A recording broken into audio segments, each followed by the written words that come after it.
Looking at our world from a theological perspective. This is the Theology Central Podcast, making theology central. Good early evening to everyone. It is Sunday, June the 20th, 2021. It is currently 5:04 p.m. Central Time, and I'm coming to you live from the empty sanctuary of Victory Baptist Church, located right here in Ovalo, Texas. And let me just say, right from the start, full transparency, today is one of those days. Now, maybe you understand this, maybe you do not, but this is going to perfectly fit in with what we're going to be talking about here, okay? There are days, now you've probably experienced this, where you just wake up and nothing just feels right?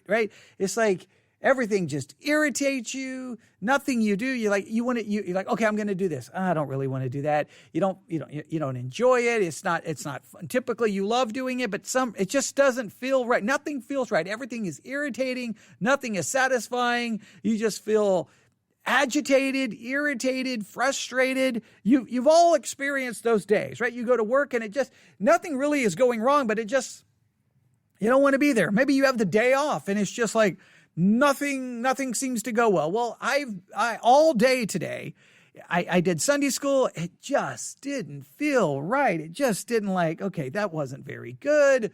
That didn't go the way I wanted it to. Okay, then, all right. Okay, I'm going to turn to Romans 8. Okay, I can do this and I preached the sermon. I think, that didn't go right. Okay. All right. Now I know what I'll go home. I'll come back to the church. All right. Now I'll set up the podcast equipment. Okay. No. I did one live broadcast on Isaiah 63. Didn't feel right. In fact, I've contemplated now about 30 times deleting Sunday school, deleting Sunday morning, and deleting the last Bible study exercise because nothing just feels right. And when I say it doesn't feel right, now we're going with feelings. We're going with emotions. And we all know that no matter what we say, we all can have times where, I'm going to say it, we experience depression, periods of maybe melancholy. Is that a good way of describing it? We feel discouraged, depressed, just feel like nothing's ever going to go our way. We just have these feelings where nothing just feels right? Correct? Now, I know to discuss depression amongst Christians is somewhat a controversial thing, right? Well, can Christians be depressed? And many people will say, well, if you're depressed, it's a sign of a spiritual problem. You need to repent. You've got sin in your life. And others no, depression is a part of life. And anyone can feel depressed. Anyone can. And it does not mean that it's directly related to sin. And some people will say that a Christian should never take any medication for depression, because if you do so, it's a lack of faith. But at the same time, those people who tell you can't take medication for depression because it's a lack of faith usually have a medicine cabinet of all kinds of medicines. Isn't that amazing? And they go to the doctor when they need this or that. So it's really weird, to be within Christianity, there's almost that you're never supposed to acknowledge unhappiness, discontentedness, discouragement, depression. It's like you're always supposed to put on the mask that everything is great, everything is wonderful, yay, yay, yay, yay, yay, yay, yay. And sometimes it's not yay, yay, yay. It's whatever, right? I mean, come on. All right, maybe you're all spiritual and you don't feel that, but that's how I feel today. I feel like, it's not. It's just not. It's not today. It's not today. This even happens with athletes and athletics, because a lot of athletes will go through periods of time where nothing just goes right, and it's like, what just happened? What's wrong? Many times I'll call in a sports psychologist to try to help them try to figure it out. But you've all experienced that where it just doesn't work, and the same thing can happen in preaching and in podcasting. Or in anything. It's like you're doing it, but you're like, now you don't know. That's your perception of it. The people listening may not notice a difference. They may not notice the difference, and this can lead to major discouragement and depression, even among pastors. And there have been pastors who have committed suicide. I know if a pastor commits suicide, immediately everyone's like, well, he was not regenerate. He was unsaved. The way many Christians handle the subject is very, very frustrating. So this is what we're going to do. I'm going to kind of just throw out some ideas in this episode. We're going to look at a global study that I have here next to me. And I think this may turn into a mini-series where we talk a little bit about Christians, mental health, depression, and a lot of mental health issues. Because again, there's almost a stigma still within much of Christianity where, like, okay, if you're a liberal Christian, then by all means turn to counseling and psychology. But if you're a conservative, Bible-believing Christian, we don't need any of that psychology stuff. We don't need any of that counseling. We don't need antidepressants because we're Christians and we're happy and everything's wonderful. And I think it's like maybe there's usually what you'll find within always in Christianity. I don't care the topic. Throw out the topic and you'll find extremes. Rarely do you find that biblical, well thought out middle. Now, I'm not saying that we are middle in when the Bible is clear on something. We have to be clear on something. But there are, in many cases, people go to extremes that do not reflect the actual teaching of the Bible. They take something in the Bible and then take it to an extreme that no longer reflects the actual biblical teaching. So, and clearly the Bible doesn't give us a complete outline on everything dealing with depression. Well, we do know this. As human beings, we do know this, that we are emotional beings. And we know that our emotions can go up and down. Now, I definitely know this. Emotions are not an indicator of reality. We know this. They don't indicate. Emotions are the easiest thing to deceive you. Emotions create a wrong perception of reality, right? You can't trust your emotions. Emotions can look back and make a situation worse than it actually was. Oh, the way I remember it, well, your memory of that is mixed with your emotions and means your memory of the past may not be an accurate representation. It may remember the good times and they weren't as good as they were, and the bad times weren't as bad as they were, because your emotions cloud your perception. You can look at a current situation and your perception of it in many cases is not reality, because emotions cloud our ability to see things as they truly are. Emotions are very deceptive in their very nature, but we're emotional beings, and those emotions never remain consistent. There's times of extreme joy, and there's times of extreme depression and despondency, and then there's that happy medium, and then people are just made in different ways. Some people are just naturally go to the optimistic, happy side. Some people are naturally pessimistic, cynical, depressed side. Some people are very just even and calm, and some people are boom, just very emotional all over the. We're all very, very, very different. And again, many cases people take those differences and then try to assign some moral judgment upon. Well, that's an ungodly attitude. That's an ungodly attitude. Now, there's no question the Bible does condemn many attitudes, and we cannot ignore that. But so some people are going to struggle more with others. Now, I bring all of this up, not only because I'm just sitting here going, I don't feel like doing anything today. I feel like just giving up. So I'm dealing it with myself. But the reason I want to bring it up is not only because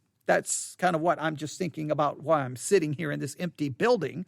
And again, sitting in an empty building hour after hour after hour after hour talking to yourself can play tricks on your mind as well. You can't perceive exactly what you have no, it's like you just start, after a while you're just talking and talking. You're like, okay, I don't know if this is good. Because it plays tricks on you. But we have a global study. This global study makes some major claims here. All right. Here we go. This was published. When was this published? I have no idea when this was published. Oh, wait. It was first published 18 June 2021. Then it was updated about 2 hours later on the 18th of June 2021. So June the 18th is when this story was published. Here we go. Religion is the word they use. Religion isn't the secret to happiness. Global study claims atheists are just as happy as those with a faith. Religion isn't the secret to happiness, and that a global study claims that atheists are just as happy as those who have faith. Now, what do we do with this? Now, many will just say, well, they weren't talking to true Christians, and they'll just discount it. But I like to at least consider it and think about it. So let me pose a question to you. Is Christianity designed to make you happy? Now, you say, well, it's not designed to do that, but it's one of the side effects of Christianity. In other words, is Christianity designed to ensure that you are always happy? Is Christianity designed to ensure that you're never depressed and never discouraged and never despondent and never go through valleys of melancholy? Is it there for that? Is it there to accomplish that?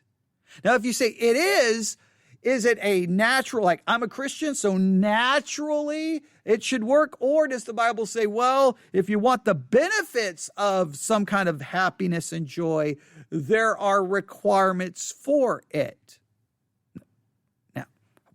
Now, again, I think we tend to, as Christians, we tend to paint the picture, go something like this. If you're without Christ, you have no purpose.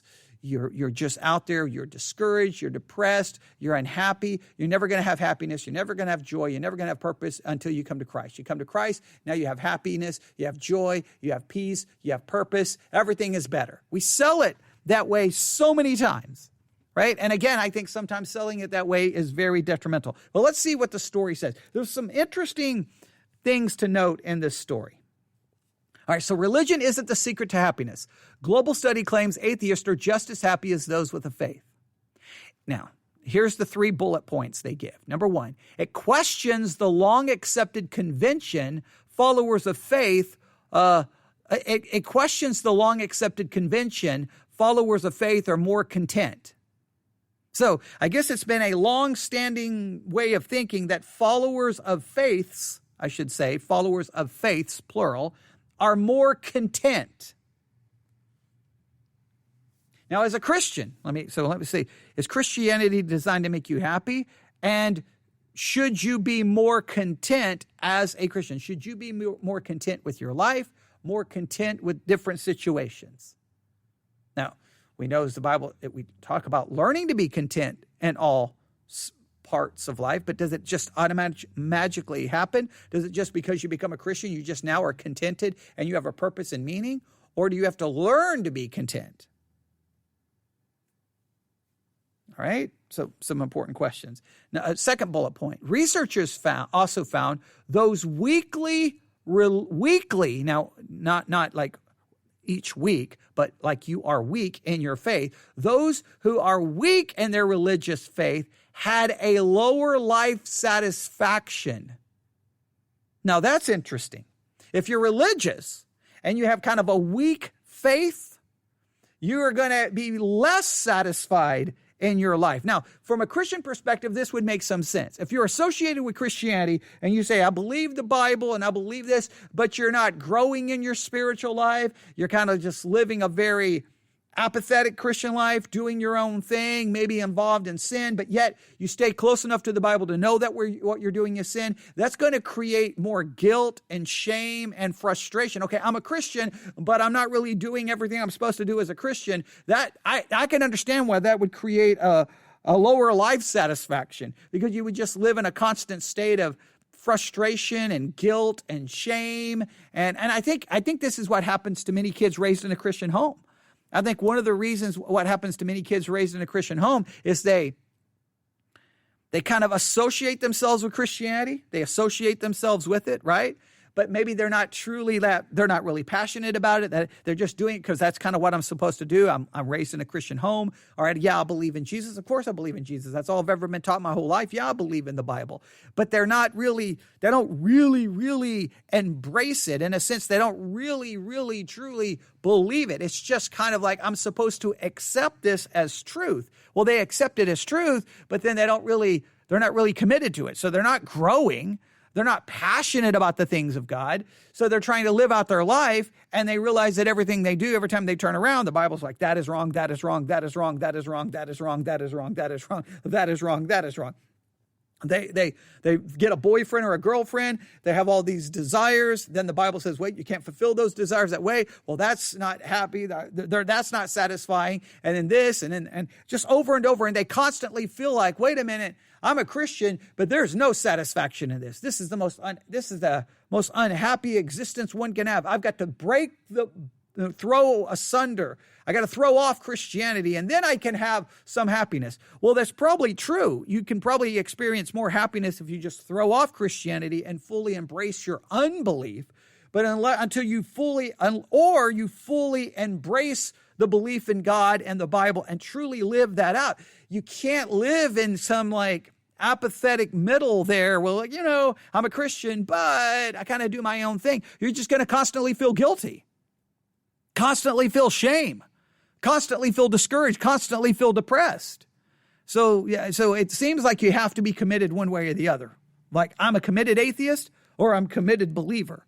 But if you're kind of in the middle, it sounds like you're going to have a lower life satisfaction. Number 3, this is when compared to those with a firm belief in God or strong atheistic views. So let's go to the 3 bullet points. Number 1, this study that says that religion isn't the secret to happiness, and that the study finds that atheists are just as happy with those with faith.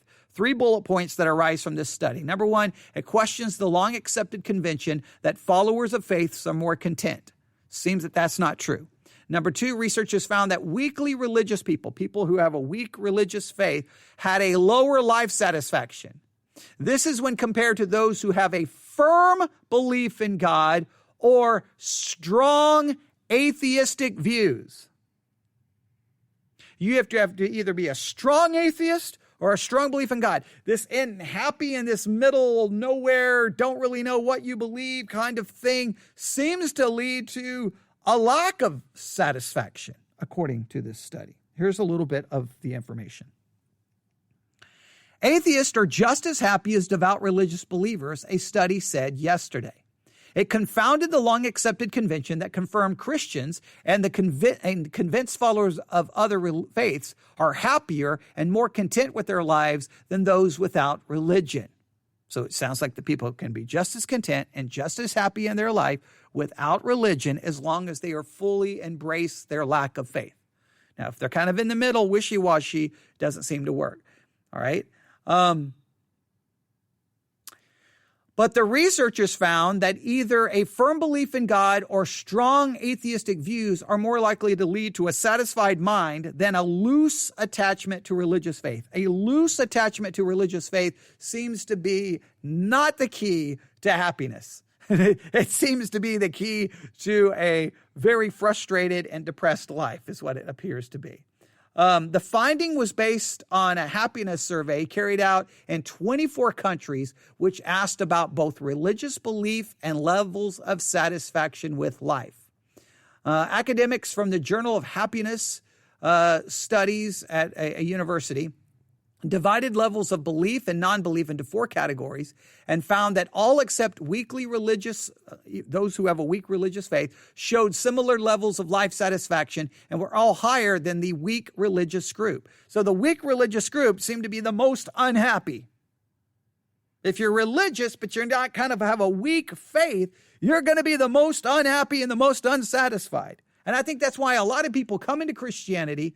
They're never truly committed. They're just kind of like, church is nice, the Bible's wonderful, but they're not passionately pursuing God, desiring God, reading His Word. They're not listening to sermons and growing. It's just kind of like they're just there. They become very dissatisfied. And they're the ones who, in many cases, walk away from Christianity and have nothing but negative things to say about it. Right? Because they're very so unhappy with it. And I could see why. They said the importance of Christianity to happiness has been exaggerated because the evidence is often drawn from America and its large Bible Belt population of believers. the findings conflict with those of some major international studies. So I will argue once again that it's probably Christians who have exaggerated this idea that, that happiness is like, Christianity makes you happy. Now, I know you're going to say, well, Christianity is supposed to bring joy, but again, is that joy automatic? Blessed is the man, and just look at Psalm 1. Blessed is the man who does what? Walks not, meditates on God's word day and night. There seems to be it's a conditional promise of this blessed joy kind of thing. There's things that we have to do. So if you're weakly committed, right, you're not very strong in your commitment, well, then you're not going to do the things that the Bible would argue brings about happiness. So from just a scriptural standpoint, this makes some sense. But I think the problem is we exaggerate it because we exaggerate Christianity as being the cure-all to every problem. Oh, you're struggling with sin? Become a Christian, you'll stop struggling with sin. Not true. Oh, you're having problems in your marriage? Become a Christian? Fix it. Not true. No. Christianity is not the cure-all to all of those problems. Christianity is supposed to be, quote unquote, the good news, the cure for those of us who are sinners, who are separated from a holy God because of our sin, and we're under his condemnation and wrath, and that by faith in Jesus Christ and his completed work and his imputed righteousness, then we can have a right relationship with God. Now, what should flow from that right relationship with God, we could talk about. Could it be a greater level of joy and happiness? Well, the Bible seems to argue that there are conditions for that. A project published in 2019 by the respected Washington-based Pew Research Center said actively religious people were happier than non-religious people in half of the 36 countries it looked at. It found religious people were notably happier than others, not only in the U.S., but in Japan, Australia, and Germany. A British study carried out by academics from Lancaster University said this spring that teenagers who believe in God have scored higher GCSE results than others. Now, GCSE, I don't know what GCSE stands for, and they don't give the what that stands for. The researchers said religion and happiness depend heavily on the country involved. In strictly religious countries, atheists are less satisfied with their lives, but ratings improve in more liberal countries with a higher proportion of non-believers. They suggest that this should be linked to discrimination against atheists and theocracies or highly religious states. Okay, well, you could kind of see that. I wonder what that study is. What's the GCSE test? What is? Let me see if I can find this. What is this test? I don't know why the article. Why is the article giving an abbreviation and then not telling us what it stands for? Let me see here. See if I can find out. GCSE test. General Certified Secondary Education? Okay. I don't really know. A British study carried out in academics from Lancaster University said this spring that teenagers who believe in God have scored higher results than others. So if you believe in God, you do better in the General Certificate of Secondary Education test? Okay. That's interesting. I don't know. Yeah, that's just weird that that's thrown into this. They offer no real explanation to what's going on here. Okay. The findings were based on the Swedish-based World Values Survey, a collaboration between social scientists covering 100 countries, including Britain, and 400,000 individuals. That's a massive study here.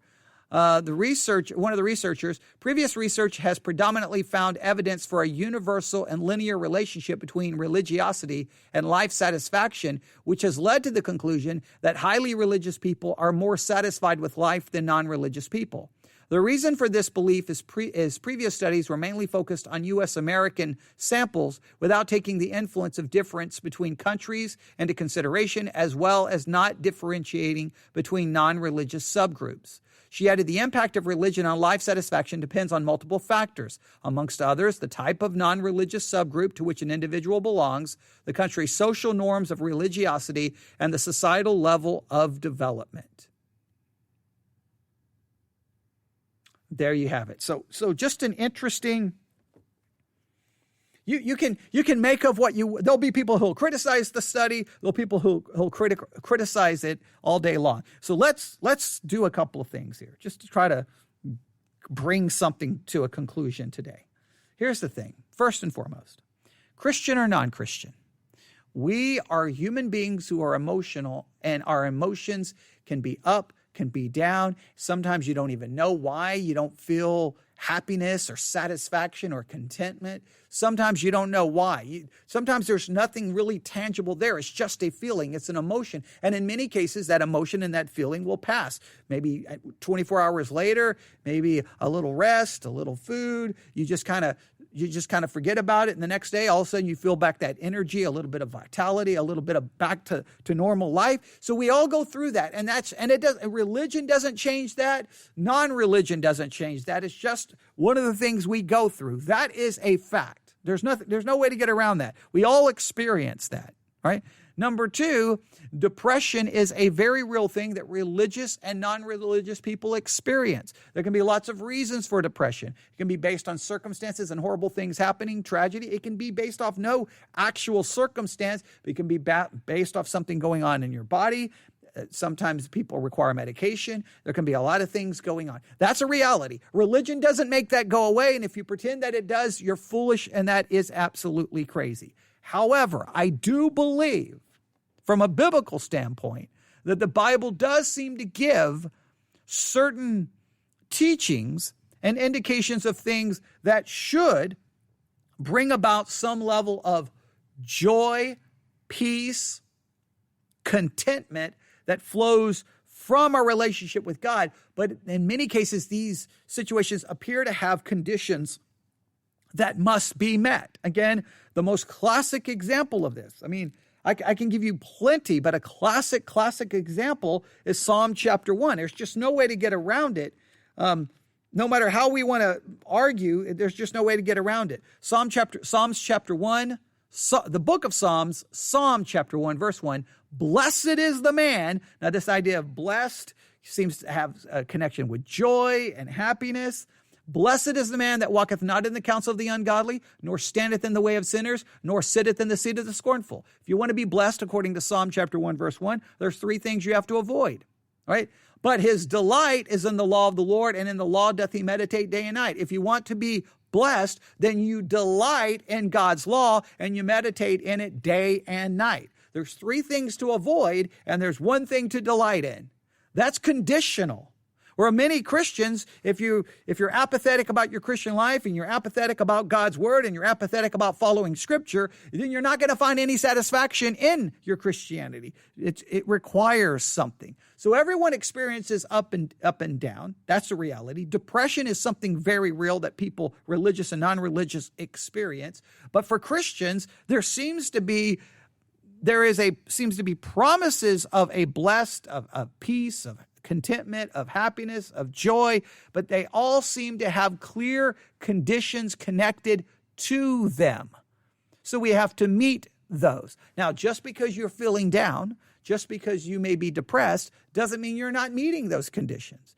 It's something to look at, but it can be a number of things. Like today, I don't feel happy or joy or excited. I feel very just like, man, nothing went right. When I get in my car and drive away from here today, I'm going to be thinking, what a horrible Sunday. Nothing went right. The sermons didn't go right. The Bible study exercise didn't go right. Even the discussion about depression didn't go, and discouragement didn't. Nothing went right. I'm going to feel like the whole day was wasted. I'm going to feel and then I'm going to get frustrated because then I feel like I wasted an entire day. And you know how I feel when I feel like I've wasted it. See how this is going to just be, it's going to spiral into something bigger. So I'm going to go home. I'm going to be very frustrated and very discouraged. So then most likely I'm not going to want to go to sleep tonight because I'm going to want to somehow make up for all the day that I've wasted, but I can't make up for the day that I wasted because I can't go back and repreach the sermons. So that's going to lead to more frustration. And then by tomorrow, I'm not going to have slept in 48 hours, whatever the case, well, because I didn't sleep very well last night. So then it's just going to start building and building and building and building until something breaks, and then I come out of the cloud and I'll be like, okay, good. And I'll come back here and it'll be like, okay, that went well. All right, now go. And then all of a sudden, but we go through those cycles. And we have to acknowledge that. And we have to show grace and mercy to other people who go through that. Charles Haddon Spurgeon, in his lecture to his students, and you can probably find a copy of it online, Charles Haddon Spurgeon, his lecture to his students, he talks a lot about depression, a lot about discouragement. It looks like Spurgeon struggled with depression in many situations. A lot of quote unquote great men and women of God have suffered with depression. I don't think depression or discouragement is a sign of a lack of faith. Yes, we always look at our Christian life to ensure that we're doing what we're supposed to do, but we live in a fallen world and with a fallen body. And guess what our body is prone to do? It breaks down. It gets sick, right? It gets diseases, correct? All of that. No matter how Christian you are. Now, I know that the charismatics will claim by his stripes you're healed and that somehow you can have healing right here, right now on this earth, and it's guaranteed. That is just a lie. That's not the way it works. We have a fallen body, and guess what? As a Christian, you're going to get sick. You can get sick with infections. You can get with diseases. You can break bones. Your body can get sick. But guess what can also get sick and you can have issues with? Emotions. It's nothing to feel guilt over or shame. It's something that you have to seek help. Sometimes it requires medication. Now, you should always look for the spiritual aspects of it. Yes. Okay. What am I doing spiritually? What is going on? You always look for that. But and then you can also try before medication, try everything that you need to do. Sometimes exercise can greatly change that. Sometimes a diet can have a major impact. There's a lot of different things you can do, to, in a sense, making your body healthier sometimes has some impact on your emotions. Exercise releases certain things in the body that can improve your mood. We can go all day on all of it. So there's no reason not to explore all of that and look at all of that because you don't want to spend your life depressed and discouraged. And clearly, if you ever experience a depression that leads to suicidal thoughts and ideas, you definitely need to seek help immediately. You don't wait a second, you seek help. But if Christians they're claiming that, oh, you're in sin or you have a spiritual problem, be careful with those kinds of people. Find people who are more patient, loving, and understanding, and realizing that we all go through those emotions. But I just find it interesting that this study seems to prove Christianity isn't the secret. And I think we exaggerate that, hey, you become a Christian and it all goes away. No, it doesn't work that way. And again, I don't think Christianity wasn't designed to make you happy. Christianity wasn't designed to make you healthy. Christianity wasn't designed to make you prosperous. Christianity was, in a sense, designed to bring the message of salvation that comes to us in Jesus Christ. Now, in Christ Jesus, then I am holy. I am acceptable before God because of an imputed righteousness. It's about making me right before God. And then I'm given scripture and an understanding where I can then pursue these things, and then pursuing God and pursuing his word, there should be some things that flow from it, which should be a blessed life and some joy. But that doesn't mean that your body, because it gets sick, can't experience those things. And whenever I tell the story, people don't like to believe it, but I don't care. I was a Christian. Now, I was a young Christian, but I was a Christian after my mother died. After that whole horrible thing went down, and as a teenager, as a believer, I knelt down on a floor with a gun and said, Lord, forgive me for what I'm about to do. And I got ready to put a bullet in my head and kill myself, and spent 8 weeks in a psychiatric hospital. Now, I credit my Christianity for bringing me through that. Now, I was placed on medication for a period of time. But over time, I got away from that medication, moved away from everything. And one of the major things that were very important to me in those 8 weeks in that very dark, depressed, lonely place inside a psychiatric ward was a portion of my faith was very important to me. And just trying to make sense of everything. But I came out of all of that.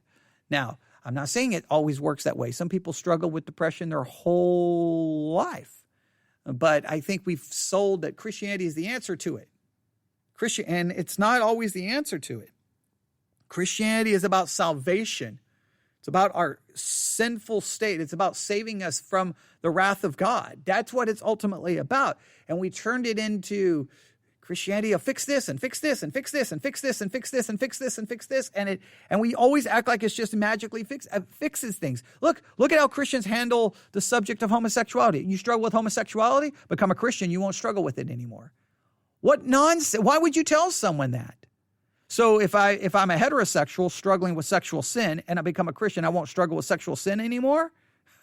Give me a break.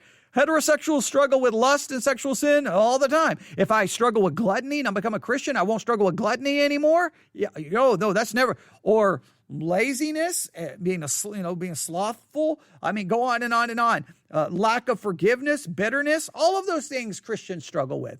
Because Christianity saves us before God in our position by imputing righteousness, but we're still sinners with depravity inside of us and broken down bodies that, well, not only do we struggle with sin, we struggle within our physical and mental issues that can impact anyone's life. Anybody can get sick of cancer. Anybody can get sick of all kinds of diseases. Right? We can go through all of the diseases, and guess what? Mental health issues, they're a part of it as well, because our bodies are cursed. Our bodies are still under the curse. Until we receive that new body, our bodies can get sick physically and can get sick mentally. That's just there's no, like you become a Christian, you never have to worry about any mental disorder. It just automatically goes, that just doesn't make any sense. It doesn't. Why would it work that way? It doesn't. So you can have all kinds of issues. You can have go through all kinds of mental health disorders, all kinds. Multiple personality disorder, all kinds of things. You can go through I don't have the ICD-10 medical coding book to code all the mental health diagnoses, and we could go through all of them. But yeah, you can go through all the major ones. Well, Christians are just as vulnerable to those. Now, you would hope Christianity would help through that.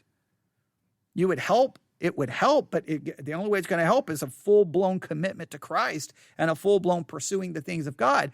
Because if you're just kind of loosely connected to Christianity, it may actually make your mental health issues worse. I think that's something to consider as well. All right, just some thoughts. There's a couple of podcasts dealt with mental health issues that we may turn to, but I also have an article about depression and the child of God. We may look at, I don't know, we may return to this, we may not return to this, but I just saw that article. It really fit the mood for today. And, you can tell me what you think, and you can let me know your experience with it. And I know some of you have probably gone to churches where, sadly, you were not treated very well with it, and that's sad. That is sad. It is sad. I've definitely heard stories of how Christians are treated with some of these issues. It's like, what's wrong with you? Just have faith. If you were a Christian, you wouldn't struggle with this. And it's like, well, and you're a Christian and you struggle with high blood pressure, and you wear glasses, and you're this, and you got a million, you're diabetic, you got a million health issues. So why? So nobody can struggle with a mental health issue, but you can struggle with 15 physical health issues. Like Christians do weird things the way we sometimes handle subjects, but something to consider, something to think about. All right, I'll stop right there. You can email me at newsif@yahoo.com, newsif@yahoo.com. I'm going to hope this ends the day on somewhat of a positive note, and then I'll go home, deal with my frustration, try to enjoy the evening. And I don't know how this week is going to go. My wife's going out of town, which sometimes it gives me, who knows how it's going to work out this week. But whatever I can do this week, I'll do what I can. All right, everyone have a great day, great evening. God bless.